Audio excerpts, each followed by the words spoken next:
আর কি। Plane flight এই মালা গেলে কি কইতেছে রে তোরা কিসাই তো প্লেনে আইছি আব্বা ফ্লাইটে। আরে কি কইতেছো এসব উল্টাপাল্টা? সব সময় খালি মস্কারা করে। আব্বা আমরা ভ্যান দিয়ে আইছি। আরে তুমি আর এত পাকনামি তুমি করতেছো কি লিগা? আব্বা আমার এগুলি বলার দরকার আছে না, দেখো শোনার দরকার আছে। শোনো মহসিন, 2টা নাইট গার্ড মতিন দুইটা। হ্যাঁ আমি তোমার বউয়ের বড় ভাই। আগে তুমি আমার আপনি করে কইতা, আশা করি এখনো তুমি আমার সম্মান করে কথা বলবা। ও তোমার আপনি করে অবশ্যই আমার বউয়ের বড় ভাই। আসসালামু আলাইকুম। আমি সব সময় আপনি করে কমো, কোনো সমস্যা নাই।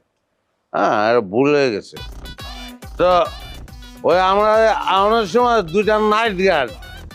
হইছে, থাক, শুনুন লাগবে না কিছু। চলেন। আরে এমনি ঠেললে কথা কইতে পারি না তোমার লেগে। 2টা নাইট গার্ড